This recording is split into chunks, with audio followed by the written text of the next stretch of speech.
Bonjour à tous. Merci de votre présence. Alors, on va changer un petit peu le format, parce que je ne suis pas tout seul, parce que justement, c'est un peu l'intérêt de ce qu'on a à vous présenter en termes d'innovation. C'est qu'on a fait une innovation de système constructif, en fait, avec plusieurs industriels et même entreprises de services pour proposer une solution constructive assez innovante autour des murs biosourcés. Donc c'est ce qu'on va vous présenter. Donc c'est des murs biosourcés et décarbonés. Allez, c'est moi qui passe les slides. Hop. Le principe, c'est quoi? Comment ça marche la décarbonation? En fait, tout simplement, plus on utilise des matériaux biosourcés, plus on va séquestrer le carbone avec un principe assez naturel et extraordinaire, qui est la séquestration par la photosynthèse. En fait, tout simplement, dans chacune des feuilles des arbres, on a une transformation chimique qui va venir capter le CO2 de l'atmosphère, hein, qu'on produit tous par la pollution de nos bâtiments, de nos véhicules, même de notre respiration. Et pendant la nuit, la photosynthèse va transformer cette molécule de CO2 et va la dispatcher d'un côté en relarguant de l'oxygène dans l'air, et de l'autre côté, va capter le carbone et va le séquestrer à l'intérieur de la matière, à l'intérieur du bois. Donc c'est comme ça qu'on arrive à séquestrer une partie du CO2 de l'atmosphère dans le matériau bois. Avec dans un mètre cube de bois, il y a une tonne de CO2. Et donc quand on regarde, et ce qui est intéressant par rapport à un produit comme le béton, quand on est sur un mètre cube de bois, on a 460 kg de CO2 qui sont stockés, donc intégrés, donc on est plutôt en négatif, alors que quand on prend un mètre cube de béton, on a émis énormément de carbone pour chauffer, pour produire les éléments, notamment le ciment. Et donc on émet 471 kg de CO2 par mètre cube. Donc vous voyez que la différence entre les deux, c'est plus entre 900 et 1000 et 1 tonne, hein, de CO2 d'écart qu'on peut trouver entre les deux. Donc partant de ce principe-là, on a décidé de maximiser le poids des carbones dans la construction RE2020. Et donc, voilà, quand on veut maximiser le poids de CO2 dans les constructions, on va favoriser les matériaux biosourcés. On va essayer de prioriser l'utilisation des ressources forestières ou les ressources françaises, notamment, de manière à avoir des ressources biosourcées qui soient le plus proches possible des usines. Et puis de comparer des solutions en indicateurs d'IC construction dynamique, de manière à profiter de cet avantage qu'a cette séquestration du carbone dans le temps.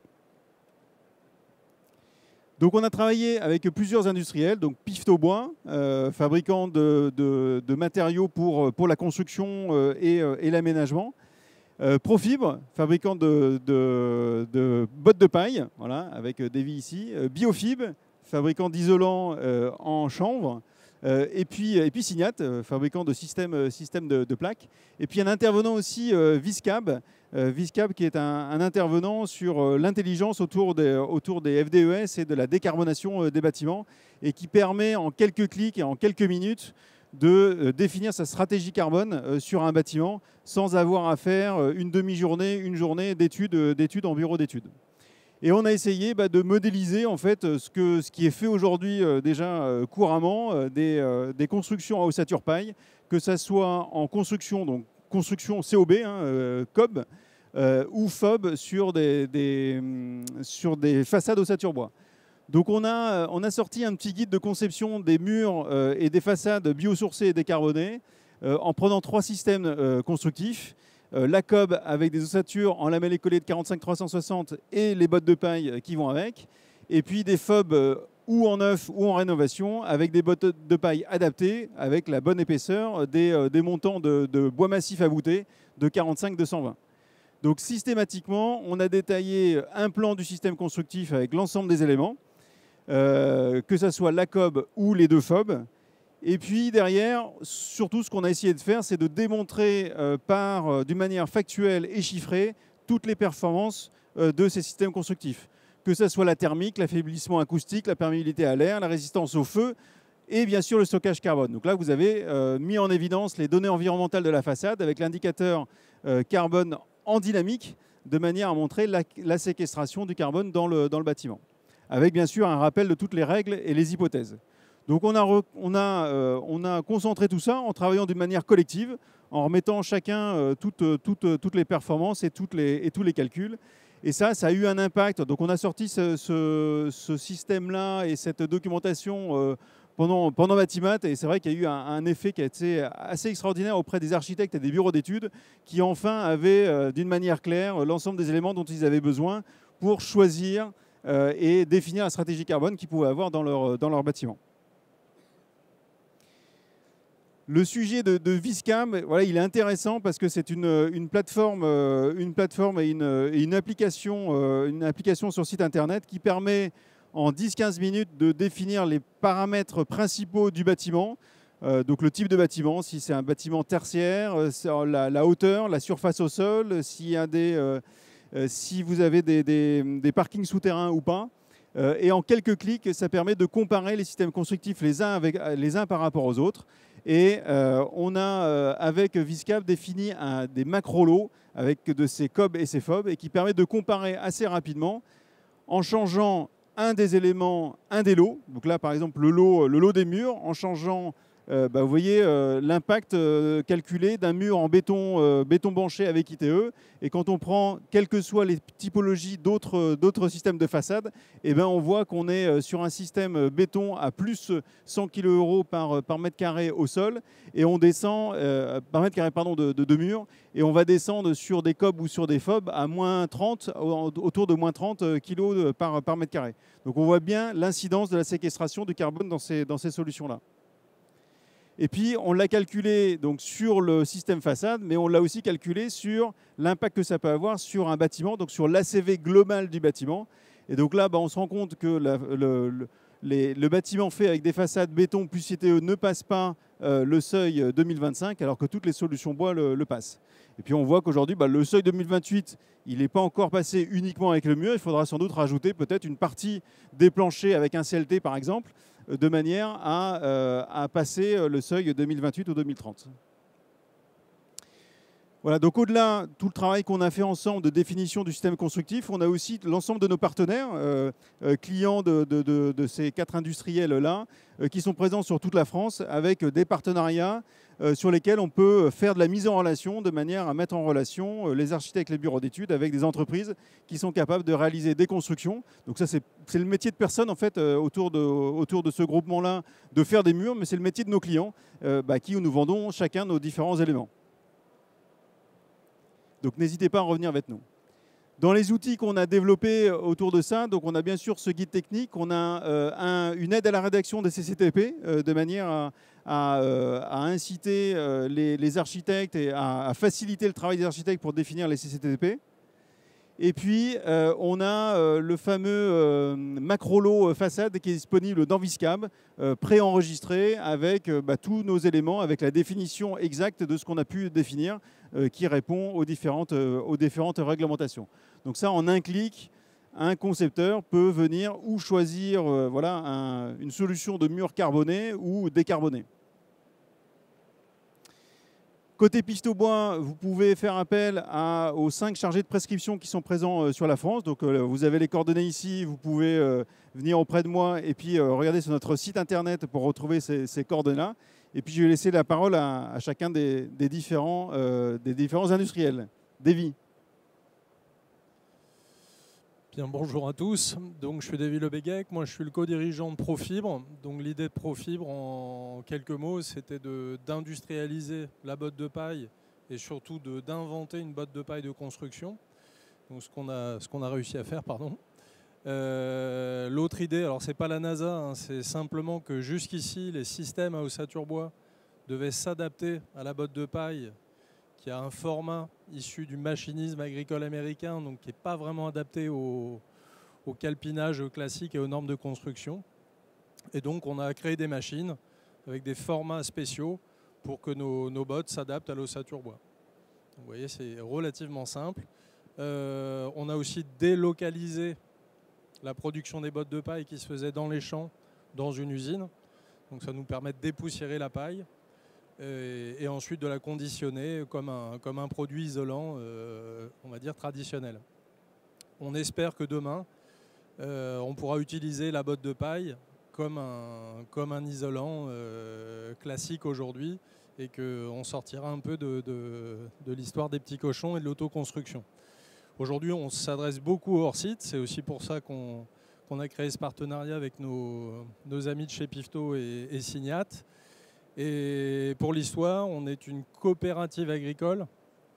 Donc, Olivier va continuer la présentation tout à l'heure. Ça fait déjà de longues années qu'on transforme du végétal et qu'à partir de nos productions végétales, qu'on crée des isolants biosourcés.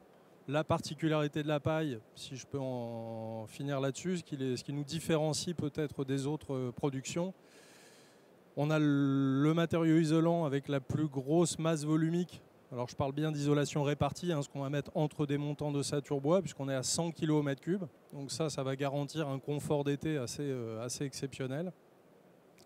Et l'autre, c'est l'aspect carbone, ce que tu as évoqué, Gwenolé, c'est qu'on a un stockage carbone qui est évidemment excellentissime, puisqu'on n'a pas de polyester, on n'a pas de cuisson. Il faut se mettre en tête que peut-être la botte de paille est vraiment un matériau d'avenir, bien qu'il il ait aussi une certaine histoire, et que demain, il va vraiment correspondre à nos besoins sur la réponse au confort d'été dans les bâtiments et aux besoins de séquestrer du carbone. Voilà. Et on sait aujourd'hui, il y a des milliers de bâtiments déjà construits, que globalement, une paroi en paille, c'est quelque chose qui est extrêmement confortable. Voilà, ça aujourd'hui, on n'a quasiment plus à le démontrer. C'est pour ça que vous voyez, là, si on fait le tour de la galerie, il y a quelques dizaines de projets en paille. On a parlé de typologie tout à l'heure. Bon, c'est encore beaucoup de marchés publics, mais on fait quand même beaucoup de groupes scolaires, beaucoup de gymnases, et puis aussi beaucoup de tertiaires aujourd'hui, et beaucoup de logements. Voilà. Et puis pour les questions, on est disponible. Merci de votre écoute. Et juste rappeler que les performances de la botte de paille sont sanctionnées par une FDES qui représente les performances d'IC carbone et de réchauffement climatique.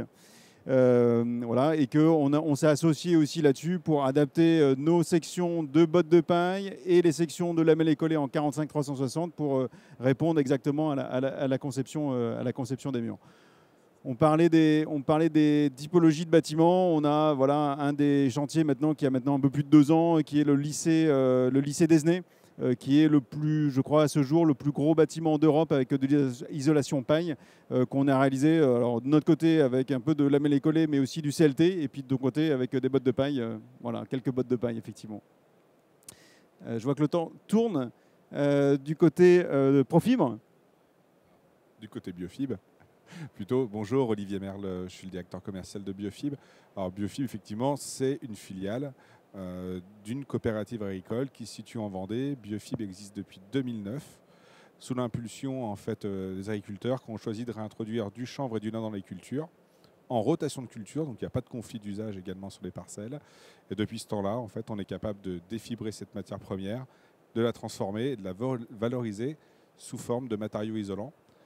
Quand Pifto nous a sollicité avec Profibre et Signat, c'était pour nous tout à fait naturel de nous associer à ce projet-là. Il faut savoir que Biofibre est très présent sur le marché de la construction, mais pas forcément sur la construction bois, mais plutôt auprès des plaquistes. Donc pour nous, c'était l'occasion également de venir apporter notre pierre à l'édifice.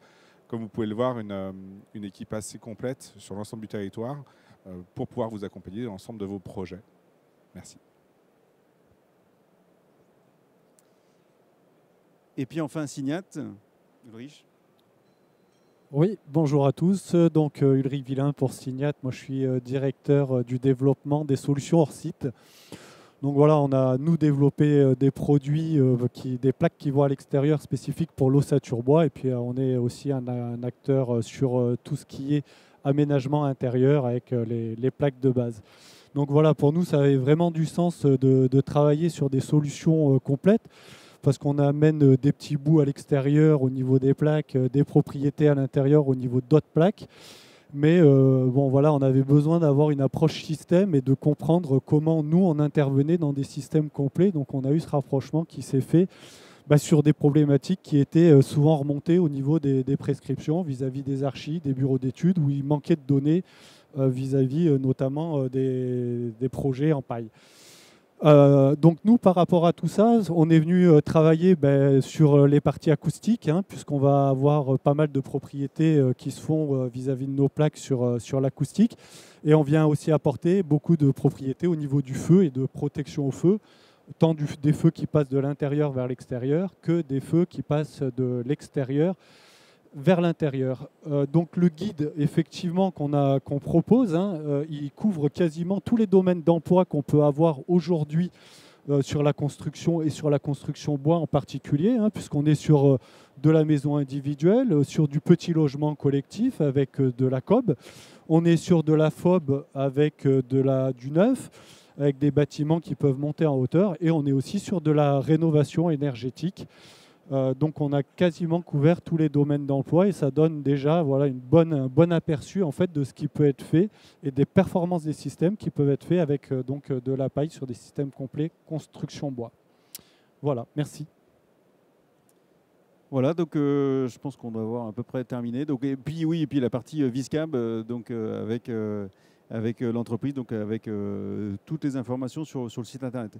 Ce qu'on voulait vous montrer aujourd'hui, ce n'est pas simplement un système constructif innovant, parce que finalement il existe depuis de nombreuses années, mais ce qu'on voulait vous montrer, c'est aussi la force du collectif, d'arriver en assez peu de temps finalement à démontrer à la maîtrise d'ouvrage, à la maîtrise d'œuvre, qu'il y avait des solutions qui étaient pérennes, fiables, robustes, pour construire. Aujourd'hui, voilà, on a tous des carnets de commandes qui sont plutôt à 2 ou 3 chiffres de progression sur ces produits-là. Et on est très heureux de participer à la décarbonation du bâtiment, voilà, et de démontrer que c'est possible. Donc s'il y a des questions, il reste encore peut-être 1 minute pour les questions, 2 minutes. Félicitations d'abord. On peut applaudir toute l'équipe. Et s'il y a des questions, on va en prendre une ou deux, évidemment. Une question, on m'a rappelé. Est-ce qu'il y en a une ? On a été super clair. Ça a été très clair. Est-ce que vous voulez rappeler l'intérêt du guide, parce que vous avez parlé de la complémentarité et toutes les expertises, avec qui il a été fait, et comment et pourquoi ce guide finalement, à qui s'adresse-t-il ? Alors ce guide, c'est vraiment un guide de conception, donc ça s'adresse à tous les concepteurs, que ce soit architectes, bureaux d'études ou maîtrise d'ouvrage, aussi pour montrer d'une manière simple et pour démystifier un peu la construction paille, qui était soit vue comme une construction un peu exotique, on va dire. Donc c'est vraiment une solution industrielle, et on a voulu aussi bien mettre en avant les performances validées et conformes de ces constructions. Je ne sais pas si quelqu'un voulait rajouter quelque chose. Non. Ah, vous n'entendez pas très bien. Bon. Est-ce que vous avez un retour d'expérience sur l'appropriation de ce guide et des méthodes ? Oui, très bonne, puisqu'il y a d'abord un peu de surprise de voir que toutes les performances qui sont annoncées, et puis de voir que les solutions existent. Et puis on a aussi beaucoup de retours d'expérience avec des demandes de mise en relation avec nos partenaires clients industriels, qui sont ravis aussi de voir des nouvelles cibles et des nouvelles questionnements de devis et de projets.